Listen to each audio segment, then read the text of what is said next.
আসসালামু আলাইকুম সুপ্রিয় শিক্ষার্থী, আশা করি সবাই ভালো আছেন। আমি বনশ্রী ন্যাশনাল আইডিয়াল স্কুলের গণিতের শিক্ষক Amirul Alam. Banasree national ideal school কর্তৃক আয়োজিত বিএনআইএস হোম স্কুলের পক্ষ থেকে আপনাদের সবাইকে আবারও শুভেচ্ছা। শিক্ষার্থী বন্ধুরা, আজকে আমরা নবম শ্রেণী ক্লাস 9 এর উচ্চতর গণিত থেকে উপপাদ্য শিখব। তার আগে চলো আমরা একটু দেখে আসি। তোমাদের শ্রেণী নবম, বিষয় উচ্চতর গণিত, শিক্ষক আমিরুল আলম, মোবাইল নাম্বার দেওয়া আছে, ফেসবুক অথবা মেসেঞ্জারের নাম দেওয়া আছে, ক্লাস সংখ্যা 26, তারিখ 21/9/2020। এগুলো দেখানোর উদ্দেশ্য হলো তুমি হোমওয়ার্ক করার সময় যেন এগুলো সুনির্দিষ্ট করে লিখো, এই আর কি। এছাড়া অন্য কোনো কারণ নেই যে তোমার হোমওয়ার্কটা কতটুকু সেটা তারিখ বা ক্লাস নংটা সুন্দর করে লেখা। এবার আসো, আজকে আমরা যে কাজটা করব, তোমাদের বইয়ের উচ্চতর গণিতের উপপাদ্য 12, আমার হচ্ছে পর্ব 8। এটাকে টলেমির উপপাদ্যও বলে। টলেমির উপপাদ্য তোমরা সবাই নাম শুনেছ যে টলেমির উপপাদ্য। আমরা এই মোস্ট ইম্পর্টেন্ট উপপাদ্যটা আজকে আমরা অনেক সুন্দর করে শেখার চেষ্টা করব এবং এটা আমরা আয়ত্ত করব। তা আমি সর্বোচ্চ সহজ করার চেষ্টা করব। তোমরা যদি খুব মনোযোগের সাথে দেখো বা শেখার ইচ্ছা থাকে তাহলে খুব মনোযোগ দাও, ইনশাল্লাহ সহজ হয়ে যাবে। চলো আমরা সাধারণ নির্বাচনটা একটু পড়ে আসি, যেটা প্রশ্ন। বৃত্তে অন্তর্লিখিত কোন চতুর্ভুজের কর্ণদ্বয়ের অন্তর্গত আয়তক্ষেত্র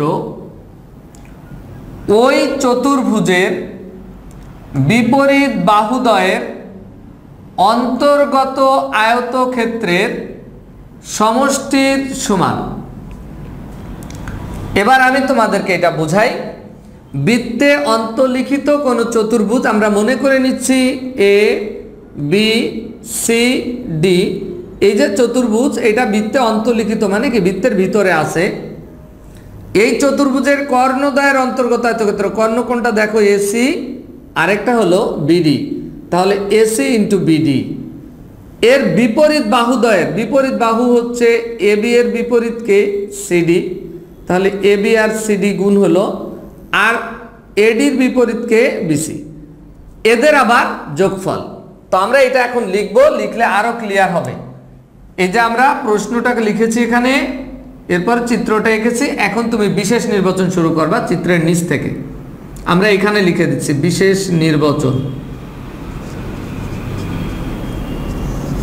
বিশেষ নির্বাচন মনে করি এবিসিডি চতুর্ভুজটি বৃত্তে অন্তর্লিখিত। আমি কি লিখি খুব মনোযোগ দাও, আশা করি শিখে ফেলবে। মনে করি এবিসিডি চতুর্ভুজটি বৃত্তে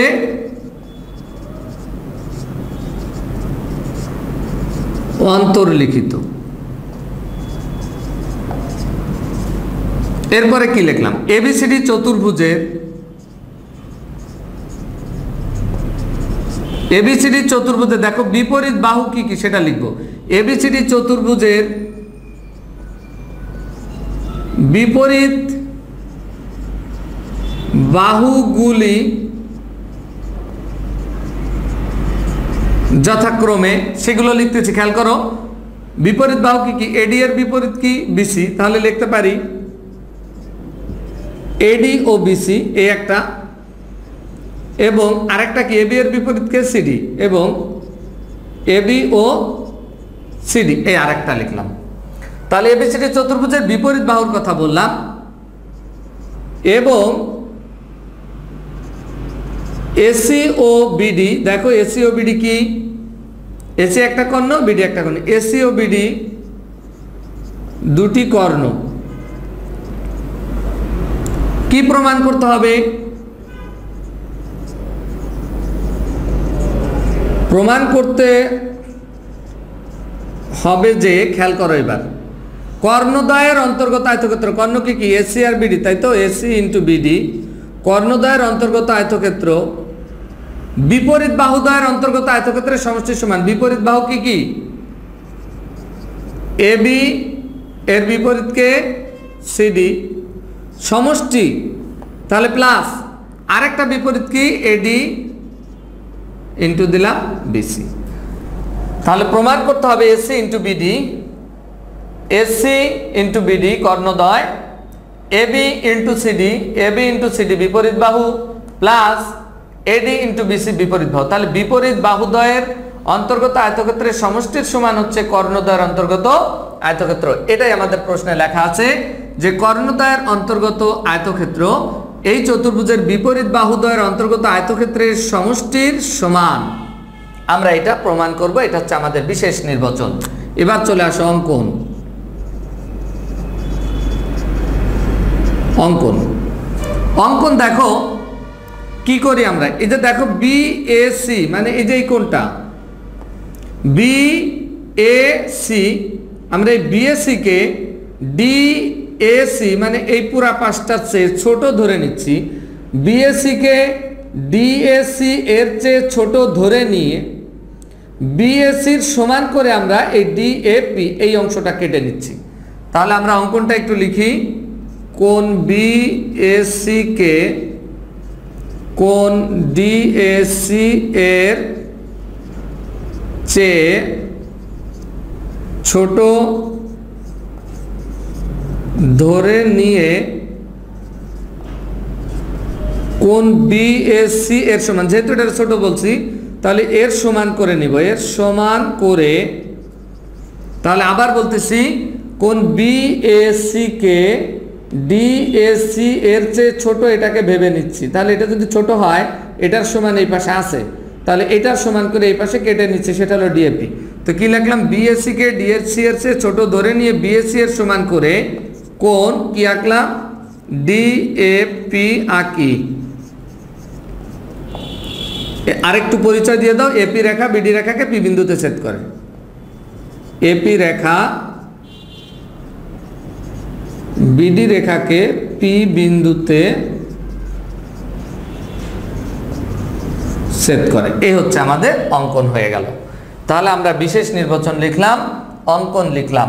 এবার চলে যাব আমরা কোথায়? প্রমাণ। প্রমাণটা বুঝতে পারলে তোমার উপপাদ্য শেষ হয়ে যাবে। প্রমাণটা কি দেখো, আমরা এইখানে দেখো একটু আগে অঙ্কন অনুসারে আমরা কি কি করেছিলাম। বিএসির সমান করে আমরা ডিএপি এঁকেছিলাম। দেখো বিএসির সমান করে ডিএপি এঁকেছিলাম। তাহলে আমরা লিখব অঙ্কন অনুসারে,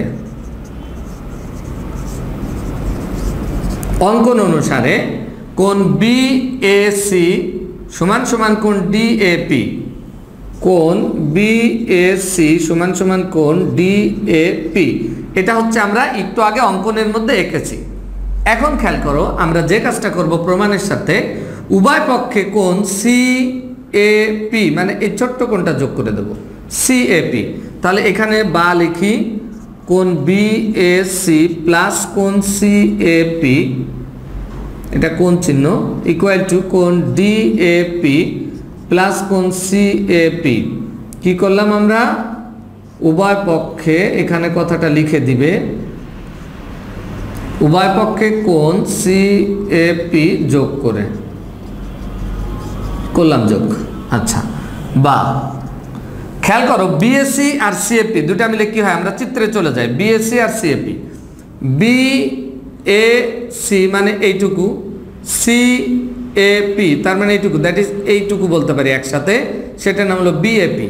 সুতরাং এখানে লিখে দেখুন বিএপি ইকুয়াল টু ডিএপি আর সিএপি, ডিএপি সিএপি। দেখি ডিএপি সিএপি মিলে কি হয়? ডিএপি সিএপি মানে কি এই পুরাটুক হয়। তাহলে এইটুকুর নাম আমরা দিতে পারি সিএডি অথবা ডিএসি। সিএডি লিখে দিলাম, কোণ সিএডি। তাহলে এই দুটার পরিবর্তে আমরা এই কোণটা লিখতে পারলাম, আর এই দুটার পরিবর্তে আমরা এই কোণটা লিখতে পারলাম।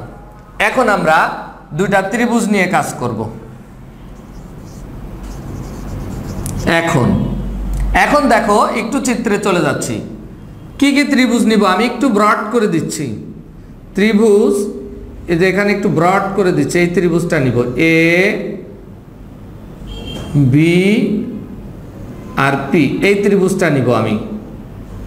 এই একটা ত্রিভুজ নিব, আরেকটা ত্রিভুজ নেব এই এবিপি নিলাম আর এ সি ডি, এখানেও একটু ব্রড করে দিলাম এ সি ডি। এই দুটা ত্রিভুজ নিয়ে আমি এখন কাজ করব। এখন লিখলাম ত্রিভুজ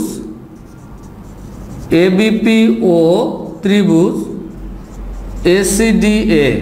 আমরা দেখব এই দুটা ত্রিভুজের মধ্যে কি কি সমান, চলো দেখে আসি। এ বিপি আর এসিডি একটু আগে আমরা সমান পেয়েছি কোণ বি এ পি আর সমান পেয়েছি সিএডি, এটা একটু আগে পেয়েছি, তো এটা লিখলাম। আরেকটা কোণ লিখতে পারবো আমরা এ বিপি, মানে এই কোণটা সমান সমান কোণ এসিডি, এই কোণটা সমান হবে বৃত্তাংশ স্থিত কোণ বলে। তাহলে আমরা দুইটা কোণ যখন আমরা সমান পেয়ে যাচ্ছি, অবশিষ্ট যেটা থাকে এই কোণটা অবশিষ্ট থাকে, আর এই যে এই ত্রিভুজের মধ্যে এইখানের কোণটা অবশিষ্ট থাকে, তো অবশিষ্টটা আমরা সমান বলে দেব। তাহলে ত্রিভুজ দুটি সদৃশ্যকোণী হয়ে যাবে। তাহলে আসো আমরা লিখি, এই যে যেটা পেয়েছি লিখি কোণ বি এ পি সমান সমান কোণ সি এ ডি, একটা তো এখানে পাইছি এটাই দেখে লিখলাম। এরপরে কোণ বৃত্তাংশ স্থিত কোণ কোণটা এ বিপি সমান সমান কোণ এসিডি, সাইড নোট দিয়ে দিবা, বৃত্তাংশ স্থিত কোণ সমান গেল। আরেকটা অবশিষ্ট কোণ কি ছিল এটাও বলে দিয়েছি, অবশিষ্ট কোণ ছিল এপিবি সমান সমান, অবশিষ্ট কোণ ছিল ওখানে এডিসি। তাহলে এপিবি আর অবশিষ্ট ছিল এডিসি। সুতরাং যে দুটা ত্রিভুজ নিয়ে কাজ করেছিলাম, ত্রিভুজ এবিপি ও ত্রিভুজ এসিডি সদৃশকোণী। তাহলে এরকম ঘটনা যদি ঘটে, তিনটা কোণের সমান, তাহলে তাদেরকে বলে সদৃশ্যকোণী। আর সদৃশ্যকোণী হলে আমরা একটা কথা লিখতে পারি, সেটা আমরা এখন পাশে লিখে ফেলবো। এখানে নিচে জায়গা হচ্ছে না আমাদের, আমরা এই জায়গায় পাশে একটু মুছে দিয়ে এই পাশে করে ফেলি, আমরা এই জায়গাটুকু এখানে করে ফেলি। সদৃশ্যকোণী কোণ দুটা ত্রিভুজ, দেখো এবিপি আর এসিডি নিয়েছিলাম। সদৃশ্যকোণী হলে আমরা লিখতে পারবো বিপি আর এটার নিচে আছে সিডি, বিপি বাই সিডি, তো লিখলাম সুতরাং বিপি বাই সিডি সমান সমান, মানে আগের ত্রিভুজের একটা এই ত্রিভুজের এটা সমান হইল। আর এখানে আবার আগের ত্রিভুজে ছিল এবি আর এই ত্রিভুজের মধ্যে নিলাম কোনটা এসি। তাহলে সদৃশ্যকোণী হইলে আমরা এরপরে এসে লিখলাম বিপি বাই সিডি সমান সমান এবি বাই এসি, বা এখানে 8 গুণ করে দাও, বিপি ইন্টু এসি সমান সমান AB into CD, AB into CD. এটাকে ইকুয়েশন বা সমীকরণ নাম্বার 1 দিয়ে রাখলাম। আবার আরো দুইটা ত্রিভুজ নেব। এবার যে দুইটা ত্রিভুজ নেব সেই দুইটা ত্রিভুজকে একটু গাঢ় দিয়ে এরকম করে দেখাচ্ছি যে এই জায়গার ত্রিভুজটা নিচ্ছি তোমাকে বোঝানোর জন্য। এই ত্রিভুজটার নাম হচ্ছে এপিডি। আরেকটা ত্রিভুজ নিব, সেটাও তোমাকে গাঢ় করে একটু দেখাচ্ছি, এরকম ফোঁটা দিয়ে এই ত্রিভুজটা নিব। এর আগের তো ব্রড করে দেখাইছিলাম, ব্রড করে এখন দেখাইলে আর বুঝবা না, কারণ অনেক ব্রড হয়ে গেছে জায়গা। তাহলে আমরা একটা ত্রিভুজ নিব, ত্রিভুজ এপিডি, আরেকটা ত্রিভুজ নিব আমরা ত্রিভুজ এবিসি। এই দুটা ত্রিভুজ থাকে, লিখি ত্রিভুজ এপিডি ও ত্রিভুজ এবিসি এ। এই দুটা ত্রিভুজের মধ্যে দেখো কি কি সমান। আমরা তো বিএসসি আর ডিএপি প্রথমে সমান কেটেই নিয়েছিলাম। কোণ বিএসসি সমান সমান অঙ্কনে কোণ ডিএপি, এটা অঙ্কন অনুসারে পেয়েছিলাম। এবার দেখো বৃত্তাংশ স্থিত কোণ কোনটা কোনটা, দেখো এই এপিডির মধ্যে এখানে আছে এডিপি, কোণ এডিপি সমান সমান এখানে বৃত্তাংশ স্থিত কোণ কোনটা এসিবি, কোণ এসিবি, এটা লিখে দিবা বৃত্তাংশ স্থিত কোণ সমান, বৃত্তাংশ স্থিত কোণ সমান বলে লিখে দিলাম বৃত্তাংশ স্থিত কোণ সমান। আরেকটা অবশিষ্ট থাকলো কোনটা, দেখো এখানে অবশিষ্ট থাকলো এপিডি আর এখানে অবশিষ্ট থাকলো এবিসি। তাহলে এখানে লিখে দেই অবশিষ্ট কোণ এপিডি সমান সমান অবশিষ্ট কোণ এবিসি। তাহলে ত্রিভুজ দুটি সদৃশকোণী লিখে দিলাম। সুতরাং ত্রিভুজ এ পিডি ও ত্রিভুজ এ বিসি সদৃশকোণী। সদৃশকোণী হলে আমরা আবার আগেরটার মতো এরকম একটা লাইন এখন লিখব। সেটা কি লিখব? পিডি আর এটা হবে কে? বিসি। পিডি বাই বিসি লিখলাম। পিডি বাই বিসি সমান সমান আবার এটার মধ্যে কোন বাহু নিব? এডি। এডি নিলে এটার মধ্যে আসবে কোনটা? এসি। AD by AC. বা আমরা 8 গুণ করে দেই পিডি ইন্টু এসি সমান সমান এডি ইন্টু বিসি। এটারে দিয়ে দিলাম ইকুয়েশন 2, এডি ইন্টু বিসি। এখন আমরা বাম পাশটা মুছে দিচ্ছি। মুছে দিয়ে আমরা সমীকরণ 1 আর 2 যোগ করব, আমাদের কাজ শেষ হয়ে যাবে। আমরা এই উপরের অংশটুকু মুছে দিলেই হয়ে যাবে শুধু। এবার আমরা 1 ও 2 নং যোগ করে পাই। 1 ও 2 নং যোগ করে পাই। খেয়াল করো যোগটা কিভাবে করব। দেখো 1 এর বামে আছে কি? গোলদাগ দিয়ে দিলাম বিপি ইন্টু এসি। আর 2 এর বামে আছে কি? PD into AC.